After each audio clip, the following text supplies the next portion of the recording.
And with that, I will pass off to Richard. Good morning, everybody. Thank you, Chris, for the introduction. Yeah, my name's Richard Rizzo. I'm a tax partner here at Bateman MacKay. And so we first of all, I just want to welcome you all to the presentation. The topic, as Chris mentioned, is basically HST regarding, the things to consider when purchasing real estate. And again, the reason for picking this topic is under current situations, the real estate market is super hot right now, and money is cheap. It's basically, you could get mortgages for close to nothing in interest. So there's obviously a lot of activity going on, and I'm sure there's quite a few people out there looking for possibly investment property opportunities. And so again, I just wanted to highlight high level the rules with HST when it comes to real estate, and specifically point out a couple of traps that you need to be aware of, specifically if you are buying a fixer-upper, for example, and doing renovations to it. But we'll get to that part of the presentation later. So from an agenda point of view, so things to cover. So we'll talk about just, again, high-level general basic rules when it comes to HST and real estate.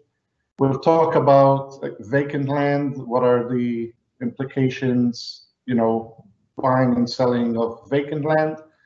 We'll talk about commercial properties. We'll also talk about the residential properties, and I'll probably spend most of my time on this part of the presentation. Again, there's dealing with new builds versus substantial renovations, rental properties, and the rebates that are available.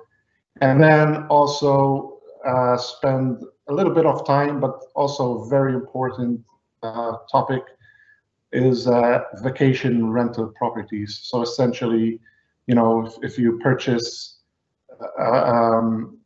like up north, even a cottage, for example, which you're renting out to people for vacation, on a weekly basis type thing, and things like that. So there's something very important that you need to be aware of when we deal with these type of properties. So from a general rules point of view, always keep in mind that if you're transacting in commercial properties are pretty much always subject to HST. So if you're going to buy or sell a commercial property or even rent a commercial property, there's always going to be subject to HST with some carve-outs, if you like, again, which we'll talk about. New residential units, again, are always subject to HST. So if you go buy from a builder, embedded in the price is an HST component. You don't see it, but it is there. And so again, all new residential units are always subject to HST. Resale of residential units are exempt from HST. So if you buy an existing home, basically a resale, the price is what the price is. There's no HST in there. If you flip, a residential home, there wouldn't be any HST on that flip. So again, that's kind of general rules, just to keep those in the back of your mind, because as we go through the presentation, we're gonna see a few tweaks, if you like, and a few exceptions to these general rules. So if we start off with essentially vacant land. So vacant land, and this question, we get this question very often here at the office.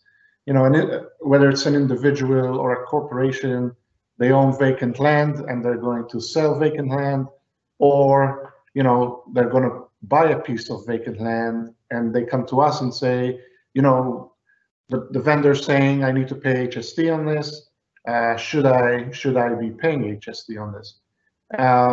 So whether or not the land is subject to HST really depends on who the vendor is. So if the vendor is an individual, typically, again, as a general rule, an individual selling vacant land, it's typically, the vacant land is typically exempt from HST. So the individual would not, the individual is not registered for HST and would basically sell that vacant land with no HST tax. Having said that, there are basically 3 exceptions to that. If the land was previously used in commercial activity, so if for example, the individual ran some sort of business from this land and the land was involved in commercial activity, or the land was previously severed from a larger parcel of land, or the land itself was previously subject to HST. An example of that would be if the vendor paid HST when they purchased the land. So it may have been, you know, subject to HST from previous transactions. Then that transaction, even though it's being sold by an individual, will still be subject to HST. So what's important is, again, if ever faced by this question as an individual, those are the 3 key points that you need to be aware of and that you need to ask questions about. Has it been used in commercial activity? Was it, you know, did the buyer, the vendor who was the previous buyer pay HST on the land? And was it previously part of a larger parcel from which that piece of land was previously severed? Now, in the event of a situation, let's just say the vendor previously paid HST on that land because, let's just say it was a piece of land that was previously severed from a larger parcel. So the vendor had previously paid HST. So now when they're going to sell, they are going to charge the HST themselves. So again, so at that point, you've got 2 persons who have now paid the HST. It would have been the vendor when they purchased the land, and now the new purchaser buying from the vendor. So when you have those situations, the vendor can actually then apply for a rebate of the HST that he or she would have paid at the time of their purchase. So there is I don't have the specific reference of the form, but there is a rebate form application such that, again, on the sale of that land, if the vendor paid HST on the land, they would be able to apply for a rebate. And that's, again, assuming the individual is not registered for HST. When it comes to a corporation, so if it's vacant land that is owned by a corporation, essentially those transactions are essentially always subject to HST. So if you're going to be buying or selling, if you're selling a piece of vacant land through a corporation that you own, you have to charge the HST. If you're purchasing as an individual from a corporation, the corporation will be charging HST on that. There is an exception to that rule, which we'll talk about in an upcoming slide. So commercial properties. So like I mentioned earlier, essentially pretty much every transaction that is related to a commercial property is typically subject to HST. So with a couple of exceptions. So if the purchaser is a non-registrant for HST at the time of closing, then the vendor, whether it's an individual or a corporation, the vendor has to collect and remit the HST. That's again because commercial property are taxable supplies and therefore subject to the tax. However, so this is one of the exceptions. If the purchaser is registered for HST and will be using the commercial property in a commercial activity, then the vendor will not be required to collect the HST, but the purchaser will be required to self-assess the HST and report that self-assessment on the HST return for the period in which they buy the property. On the same HST return, the purchaser will also claim an input tax credit for that same amount of HST. So essentially, the purchaser is going to self-assess, but at the same time, because the purchaser will be using that commercial property in a commercial activity, then the purchaser is entitled to claim an ITC. So essentially, it's basically going to be a wash on that HST return, such that there is no cash flow impact to the purchaser. However, you are required to do the reporting. Again, the reason why they did this is specifically because, one, on large real estate transactions, obviously 13% can be a lot of money and can essentially impact the cash flows of a business, even though it would be maybe a temporary issue, but on the basis that, okay, if the purchaser is going to pay the HST and then claim it back, may as well just have the purchaser self-assess and wash it out on the HST return, and that way it doesn't impact their cash flows. Now, this mechanism is not, it's not optional.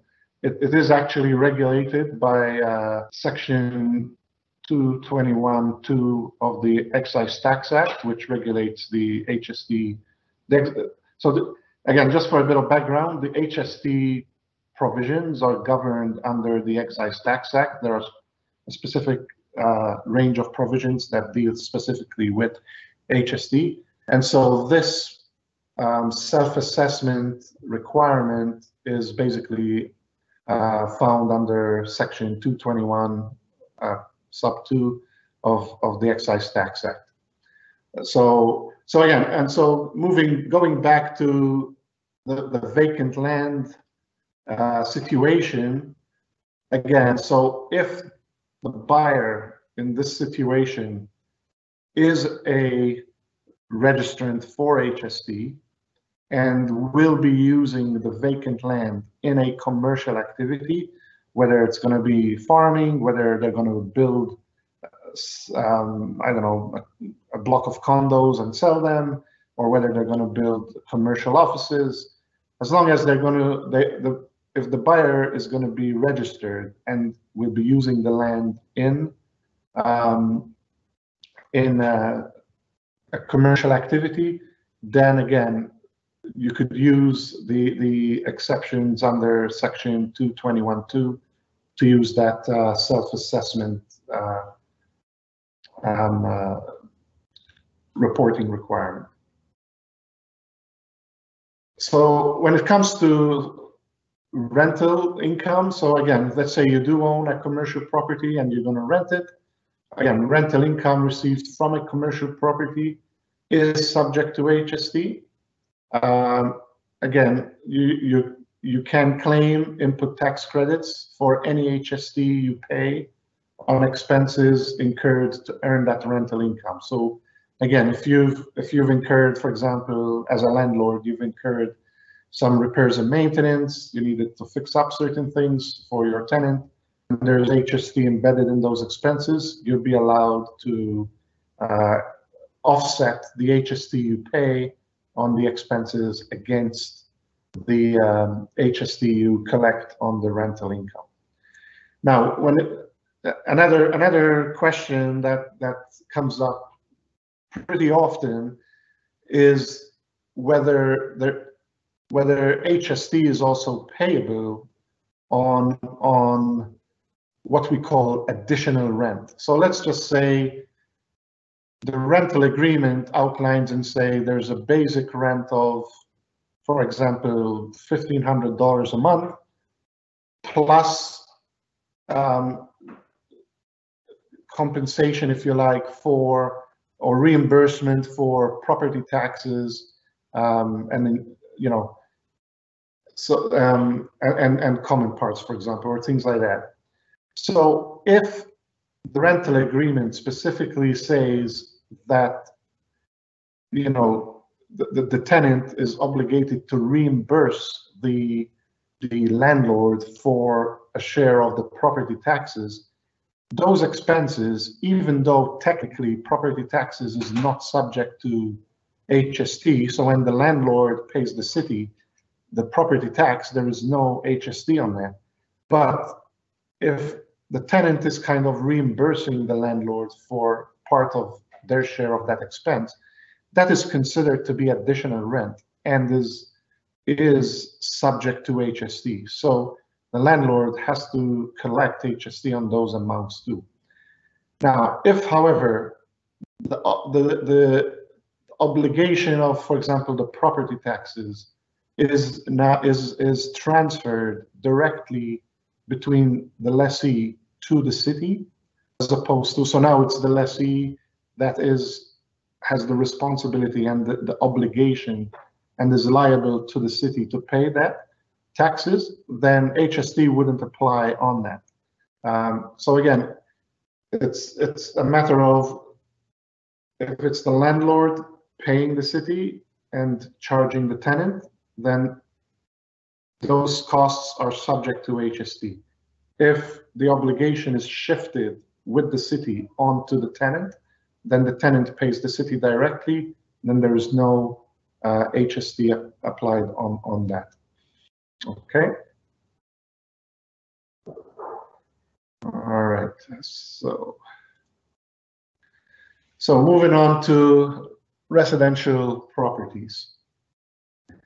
So again, we're going to have a few different scenarios under residential properties, and again, I'll point out a few things to be cautioned about if you're looking to, you know, either buy residential to flip, or if you're looking to, you know, buy a fixer-upper and renovate and rent, or renovate and flip. So again, we'll go through different scenarios. So the first scenario we're going to look at is basically purchasing a new build residential unit from a builder. So again, then we're going to look at, is it for own use or is it for investment purposes? So if you buy a brand new build from the builder residential unit, whether it's a house, whether it's a condo, doesn't make a difference.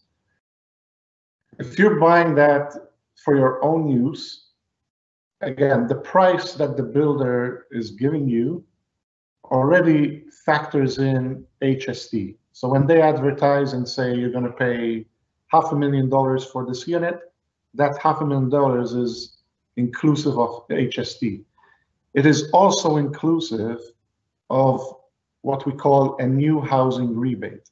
So when you buy a new house for your, to be used as your principal residence, the government gives this new housing rebate. Now, when you're buying directly from a builder, in order to save a lot of administrative work, you basically, part of the documents that you are signing with the builder includes essentially a consent form that allows the builder to apply for that rebate on your behalf.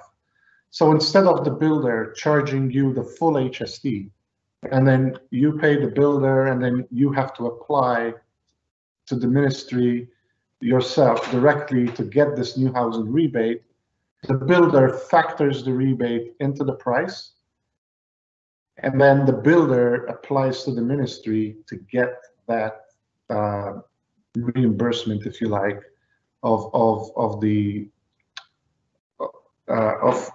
new housing rebate. So the builder deals with all that. You just pay the builder the price, again, which is inclusive of tax, net of the rebate. So that's pretty straightforward. However, now, if it's for investment purposes, things are different. If it's for investment purposes, then as a buyer, you're not entitled to the new housing rebate, because that's only available to if you are going to essentially live in the unit. So back in the day, people were buying houses and flipping houses and either renting them and then flipping them, and they would just tell the builder, they wouldn't say anything, and the builder would always factor in the new housing rebate in the price, and basically there was really no control as to whether the buyer was going to use it for personal use or for investment purposes. So a few years ago, probably I'd say at least 10 to 15 years ago now, the government stepped up and said, because they were losing, essentially they were losing track of, people were flipping houses and claiming principal residences, and instead they were, renting them for a period of time and all this, and there was really no control over it. So the government put the onus on the builder now to ask the question, and the builder has to ask the question to the buyer to say, is this for personal use or is this for investment purposes? And again, if it's for investment purposes, through the lawyers, when they come to do the closing documents, on the statement of adjustments, which is one of the closing documents you will receive, the builder will add in the portion of the housing rebate. So essentially, if for example they say the unit cost was the unit cost was $500,000, for example, and the rebate factored in there, I'm just going to use numbers, say there was a $20,000 rebate included in there. When you get the statement of adjustments on closing for a property that's going to be used for investment purposes, you're going to see the price of $500,000, and then they're going to add additional HST of $20,000. So you're actually going to pay the builder the full HST. Okay. Once you pay the builder the full HST, and you now lease the unit, so once you have a tenant in there, then as a landlord, you are allowed to claim for what we call a residential rental property rebate. So as a landlord, as a buyer, you're going to pay the full HST. Once you have a 1-year signed lease by a tenant, then you can apply to the ministry to receive this new residential rental property rebate. The amount of the rental property rebate is the same as the new housing rebate. So you're not out of pocket. It's just that you're temporarily out of cash because you got to pay the builder the full HST. You got to wait until you get a 1-year lease signed up. Once you have that, you can apply to the ministry to get the rebate. Once you send the application in, it's usually pretty quick. Within a couple of months, usually the ministry would send the refund check for that. Now, very important. Also, again, I mean, people have said, yeah, well, you know, I could tell the builder it's own use. How are they going to know? Well, one, you know, that's kind of being dishonest. But more than that, there was an example, a building here in Burlington, the Ironstone building up on Appleby and Upper Middle. When that building went up, CRA actually had their people going into the building, knocking on the doors, and basically saying, you know, knock on the door, person opens the door, oh, hello, Mr. Smith, you know, and the person there will be like, oh, no, I'm not Mr. Smith, I'm just renting here. And they'll be like, oh, okay. And they were marking people who basically, you know, units that essentially said they were going to be for personal use, and they figured that they were actually investment properties. And they went back to the builder to collect the difference in the HST. The builder then went after the purchasers of the units. So again, it's not worth trying to, you know, avoid paying it. At the end of the day, you're not going to be out of pocket. You just have to come up with the money up front and then apply for the rebate after. Again, once you start renting, again, residential rents are exempt from HST, so you don't collect HST on the rents. Having said that, because the rental income is exempt from HST, you cannot claim any HST that you pay on expenses. So unlike in commercial properties, if you spent HST, you know, you paid HST on expenses for repairs, you can claim it under a commercial property. Under residential, you're not allowed to do that. Okay. So now let's say instead of buying a new build from a builder, you build your own property. So you bought a piece of land and you built your own house. So you're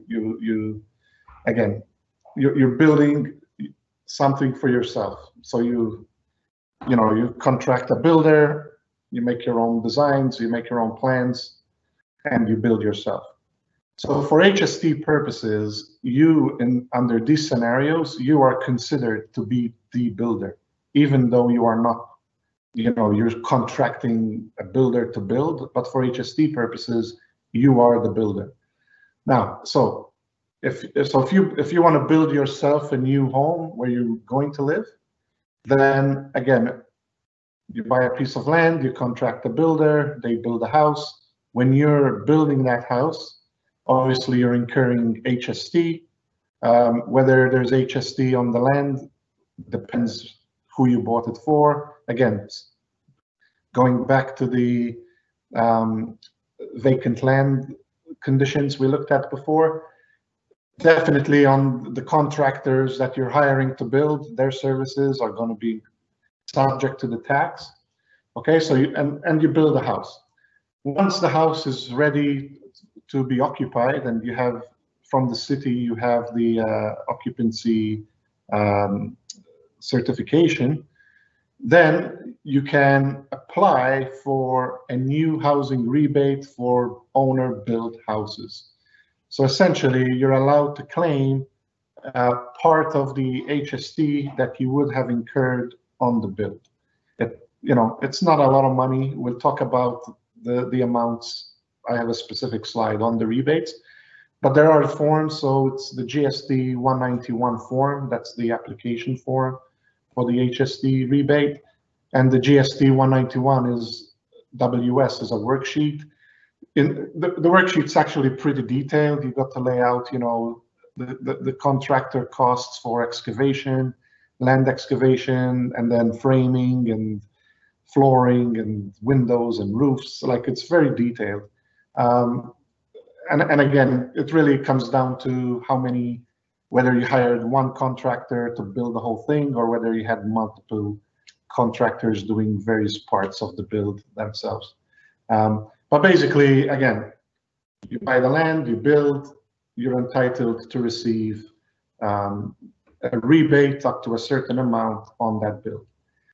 There is no deemed disposition, and I'll talk about that on the next slide, if you're building for yourself. So if you're building for yourself, no HST implications at that point.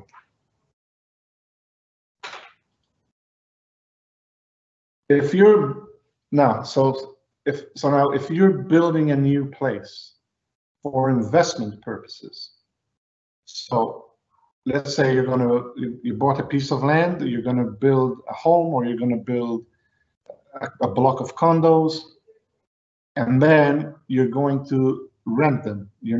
So basically you're doing this from an investment point of view, as opposed to for your own personal use.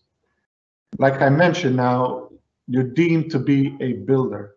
Because you're deemed to be a builder, you need to register for HST. What happens is, at the time the property is built and you decide you're going to start renting, at that point there's a deemed disposition of the property, and that happens on first occupancy. So as a builder, you're deemed to have, like I mentioned in the beginning, every new build, every new residential build is always subject to HST. So because you're deemed to be a builder and this is a new build, once you have the first tenant occupy the building, at that point you've triggered a deemed disposition. The deemed disposition will include HST. So you need to self-assess the HST on that unit, even though you haven't sold it per se, but essentially as a builder you've sold it. Now, any HST you've incurred in the build, you can claim that against, so essentially you self-assess the HST on the deemed disposition, which essentially is on the fair value of the property. You deduct from there the HST you paid on the build, and you'll have to remit the net to the government. So from a cash flow perspective, it could be, you know, pretty substantial amount. And I have an example to show you. Now, once you start renting, now you've become a landlord. So you've got to look at it from two perspectives. The first part is you're a builder. So you've built a building, now you're going to rent it. So as a builder, you're going to sell it to yourself. That's the deemed disposition. To yourself as a landlord. Now you're a landlord. So as a landlord, now you can apply for the new residential rental property rebate that we spoke about before. So as soon as you get a tenant in there and you have a 1-year lease, you can apply for that rebate. Again, subject to the cap of that the rebate allows. So this is the trap that many people get caught into. You know, they basically say, I'm going to build this house, I'm going to rent it, or I'm going to build some condos, I'm going to rent them. What they don't factor into their calculations are the self-assessment of HST. And again, depending on the value of the building once it's built, that number could be pretty substantial. The differential gets even larger on if you've paid, whether you've paid HST on the land portion or not. So if you've paid HST on the land when you purchased the land, you can claim an ITC for that. So at least it narrows the gap. But if you have not paid HST on the land, there's no ITC to claim.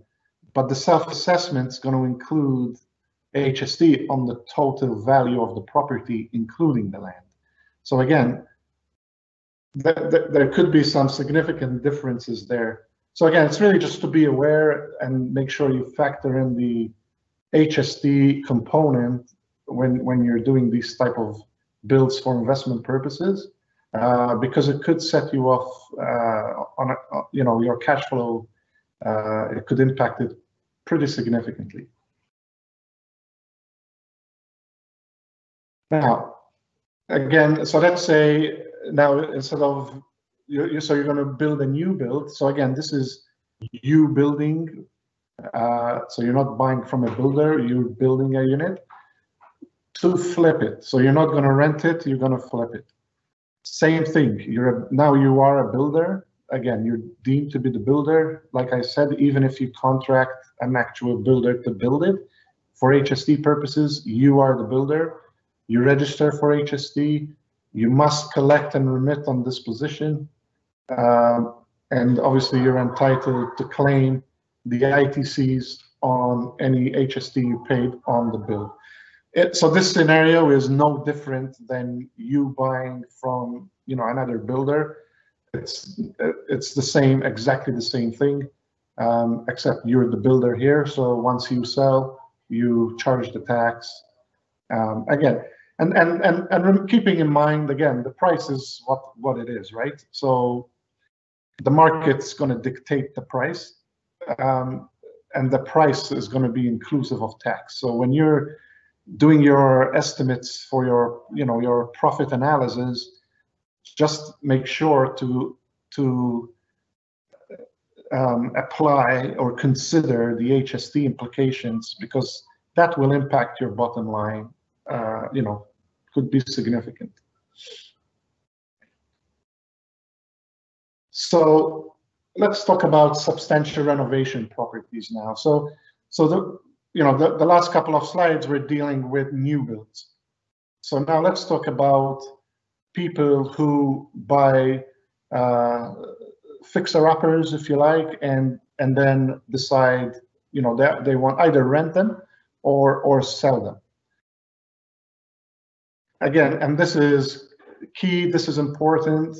If there's anything I'd like you to take from this presentation, it's this, because I've seen it too many times. People get caught under these rules, and they don't factor these rules into their estimates and calculations, and it really impacts their bottom line, making projects sometimes not even worth doing. So a substantial renovation is treated as a new build. And as we said, a new build is subject to HST on disposition or upon first occupancy if you're going to rent it. So what is a substantial renovation? Essentially, so it's not defined. The Act doesn't define substantial renovation, but through some interpretations with CRA and case law, essentially they're saying if it's a gut job. So if you're buying an old property and you're gutting it, you're changing the electrical, the plumbing, floors, roofs, windows, it's basically a gut job, that would constitute a renovation. Any structural or interior and exterior modifications, if you're dropping walls, building walls, that could substantiate a substantial renovation. Major repair jobs. So I'll give you an example for this. This is a true situation. I had a client who basically did buy fixer-uppers. He did cosmetic changes. So cosmetic changes are okay, and then would flip them. Because they're a flip, resale of a residential, there's no HST because they're exempt. Again, the renovations he did were not substantial. They were just little cosmetic things, so he was fine. Came across one property that as he started to work in it, he found there was issues with the foundation. So he had no idea when he bought the property that this was an issue, but as he started working, this became an issue. When he looked into it, he literally had to re-pour the foundation. So they lift the house up from the foundations, re-poured the foundation, put the house back down. So the house itself didn't really change, but it was the foundation. And we basically called CRA. We basically spoke with CRA and said, look, here's the situation. Is this considered to be a substantial renovation? And because really it's a major repair. And the fact and the answer to that was, in their view, it was a substantial renovation because essentially any major repair is considered to be a substantial renovation. And, you know, I understand their position, because their position was, well, with a faulty foundation, the house may not even stand. So in order for the house to stand, you know, you need to redo that substantial renovation. So in the end, you know, it was very costly for the taxpayer, because now not only did he have to incur costs that he didn't anticipate, but on the sale of that property, on the flip of the property, now he had to factor in that the price was inclusive of HST, which obviously came off his bottom line. So in the end, he actually ended up losing money on this job. Again, in a way, it wasn't his fault, because again, he didn't really know that there was that issue. Had he known there was the issue with the foundation, he wouldn't have touched it. But again, so it's really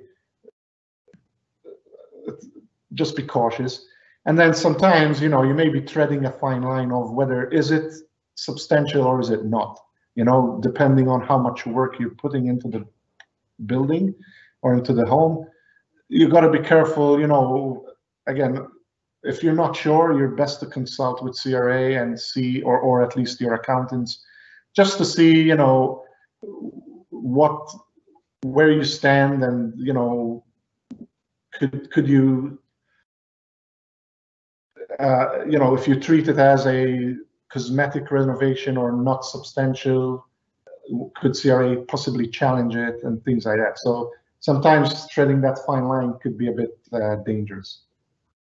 So again, this is very, very important. Now, again, so what are the consequences of a substantial renovation? Basically, you're deemed to be a builder. The disposition is subject to HST. And like I said, the price is dictated by the market. HST is included in there, so that's coming off your bottom line. If you're renovating for rental purposes, again, if it's a substantial renovation, you have to self-assess the HST upon first occupancy.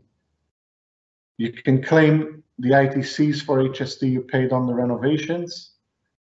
If you flip the property, again, it's treated as business income for income tax purposes. So again, there's still HST on the flip, but then for income tax purposes, it's considered to be, you know, your gain is 100% taxable versus capital gains, because again, you're kind of with the intent to make a profit. So again, just get that in mind. I put this last point because again, some people think, oh, I'll get capital gains, which currently is half the tax rate. It's like, well, no, if you're flipping properties, that's a business. The full gain is income to you. Now, if you rent the property for a few years and then you sell after, then yes, you get capital gains treatment on that. So a quick example comparison, so you could see, you know, what I was mentioning earlier. So if you bought a fixer-upper, okay, $500,000.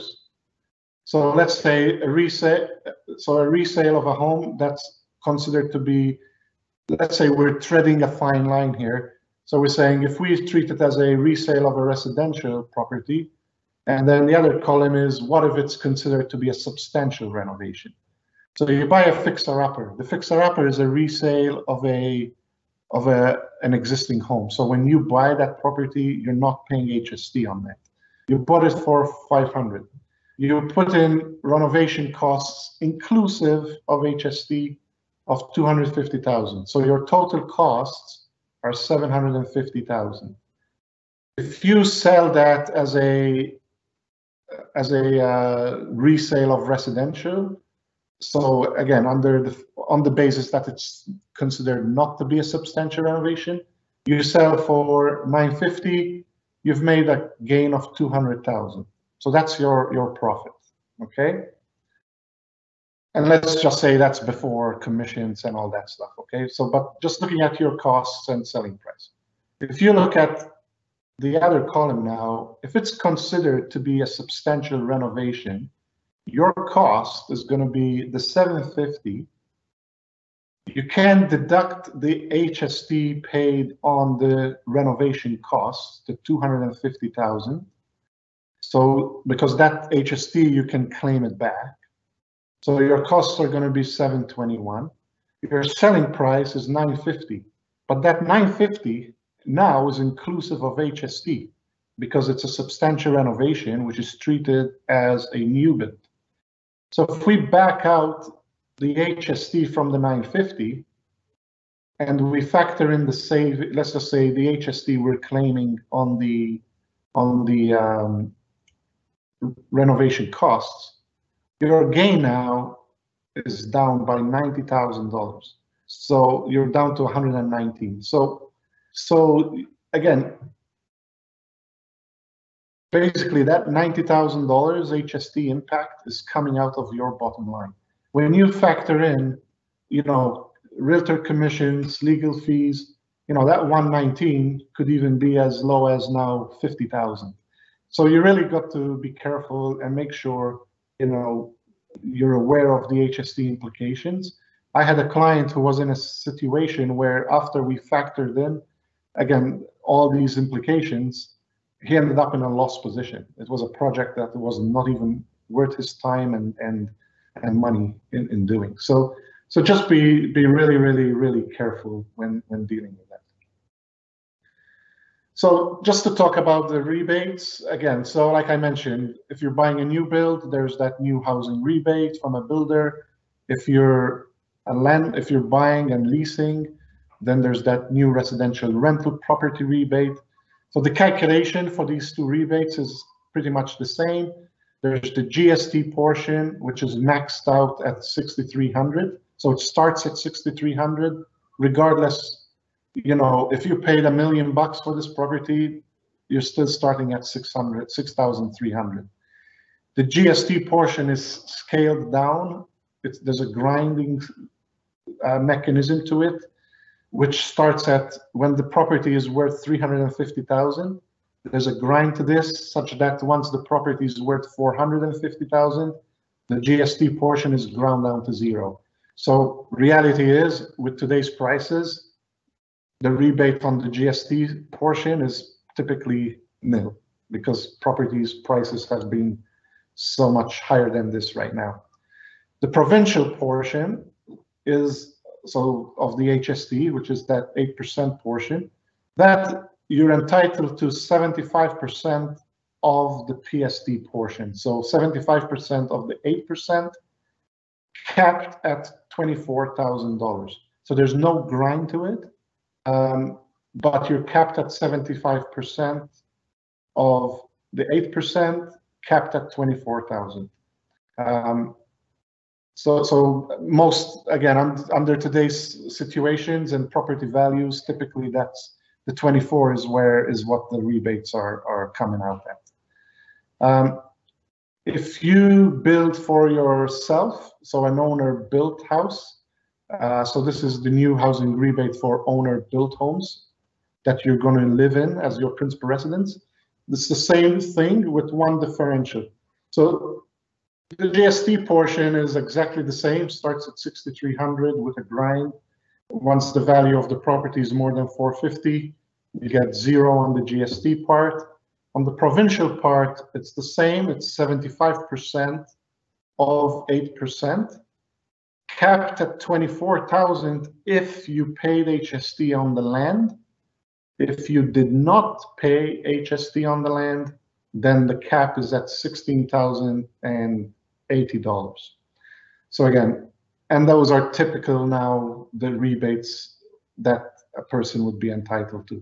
So in the context, you know, really it is in the context of the home in itself. If you're building for yourself, the rebates is really probably insignificant to the cost of the home, but it is what it is. Okay, the last topic I wanted to touch on again, and this is was a hot topic a few years ago when people were buying condos in Toronto and renting them out under Airbnb mainly. And CRA actually did come out with a statement on these properties with respect to, let's just take an example. So people were buying residential condominiums in Toronto. So they're residential properties. And then they were leasing them out for vacation, short-term vacations. So as opposed to long-term rentals to a family who are going to live there for a year, 2 years, these were treated as vacation, short-term leases. They were being listed under Airbnb. People will come, spend a week, leave, come back. Another family comes in, leave. So you start to get that hotel type use of a property. CRA came out with a statement and said, with caution, they said if the property is essentially being used for commercial activity and vacation rental properties, so those short-term rentals constitute a commercial use. And they are being primarily, so the property is being primarily used, so more than 50% of the usage of the property is for short-term rentals that are for less than 30 days, again, using the hotel type use concept. That property is essentially being tainted, and its status is now being changed from a residential unit to a commercial unit. And the impact of that is when you come to sell that unit, even though it's technically a residential unit, for HST purposes, that's considered now to be commercial. And like we mentioned earlier, every commercial unit is subject to HST on disposition. The market dictates the value, so that HST is coming out of your bottom line. So again, if you're looking to,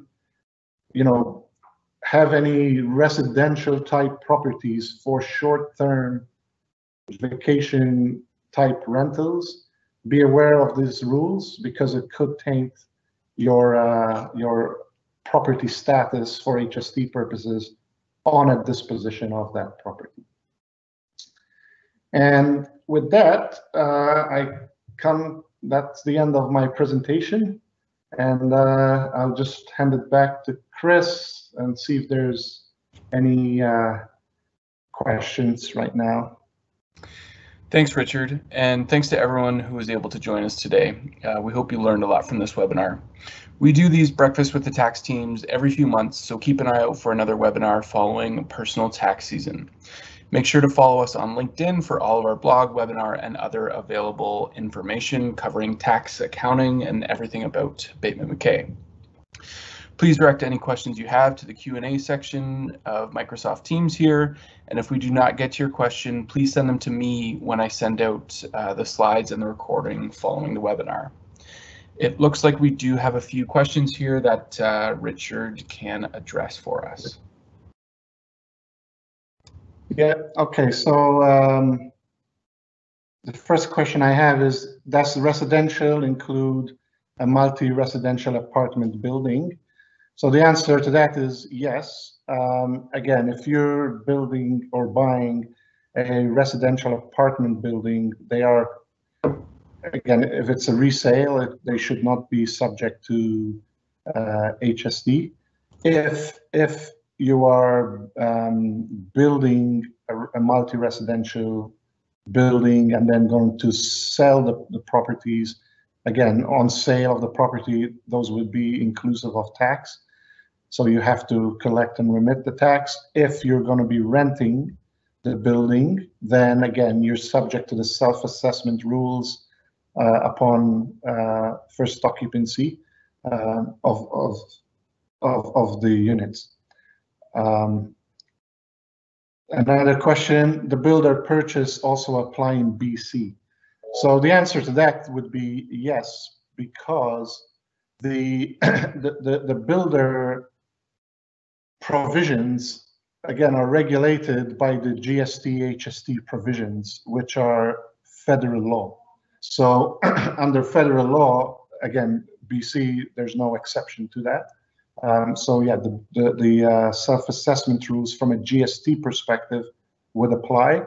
Now, because BC have separate provincial tax legislation, I'm not. I'll be honest. I'm not sure what the requirements are from a provincial point of view, but definitely from a GST provincial federal level, the builder provisions would apply.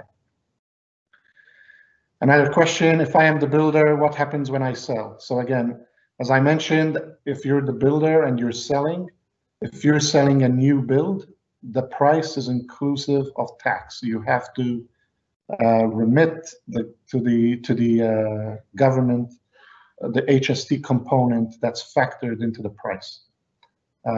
Now, any HST you incurred in the build, so in the materials, if you hired subcontractors and all that, any HST you incurred, you can offset that against the HST you collect on the purchase, on the sale, and remit the difference to the government.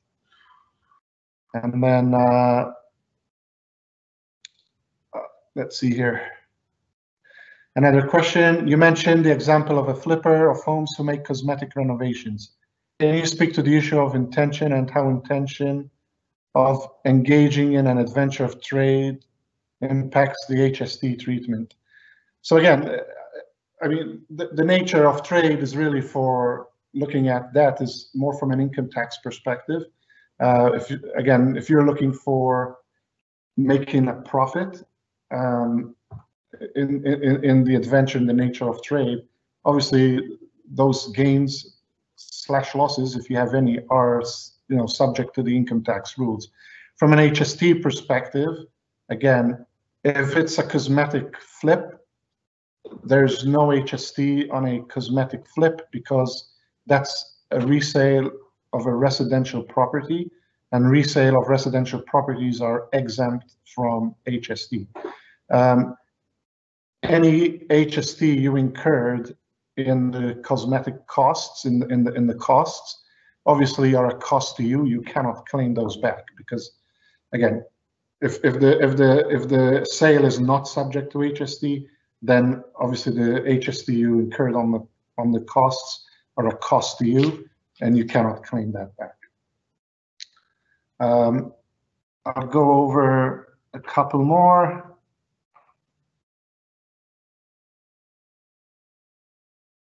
So here again, I missed if you mentioned it. So would it be best not to claim HST on renovations? Like I mentioned, if it's a cosmetic renovation and you're selling, you're not even entitled to claim the HST. You cannot. But if your sale is going to be subject to HST, then there's no harm, and I mean there's no reason why you should not. Technically, you should register for HST, and then you'll be able to claim your HST on the costs you incur. I'll just have one more here.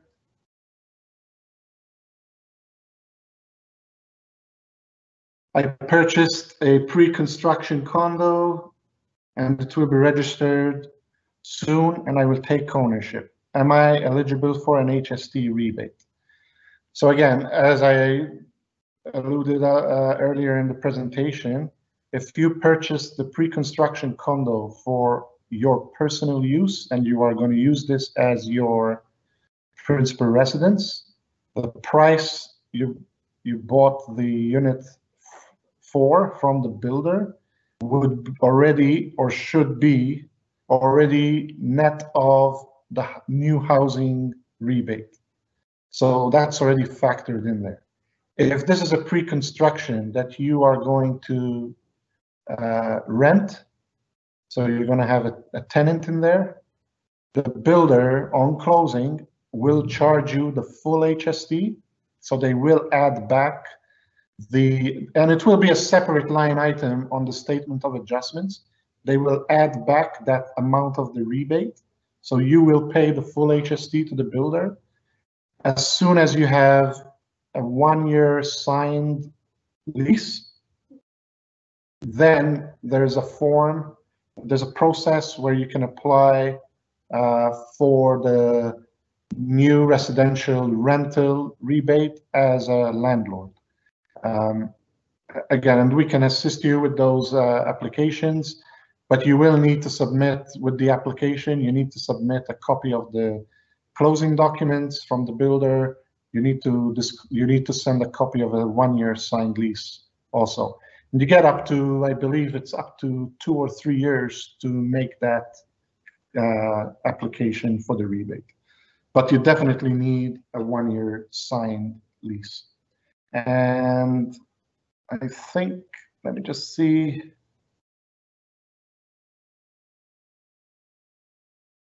That's all I have.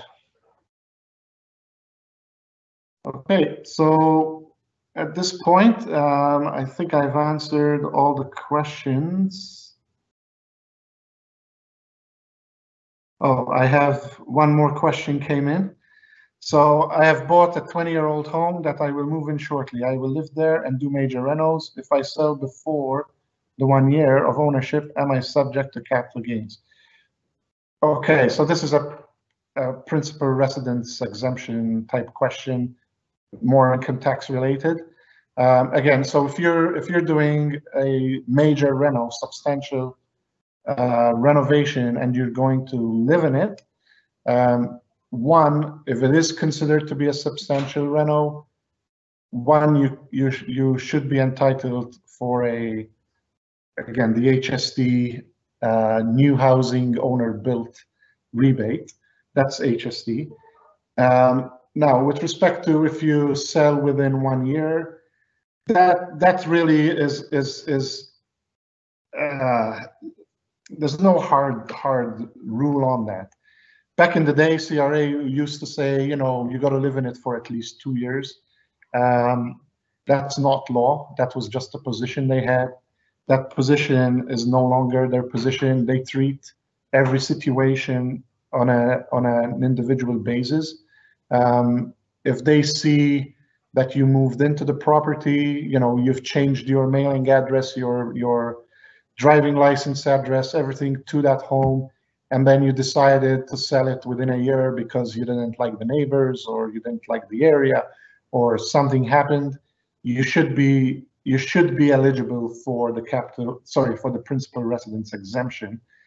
But if they see, and I've seen this happen, where an individual would buy a house, live in it for a year, sell it, buy another house, live in it for a year, sell it. There was a trend, and there was a trend going on there.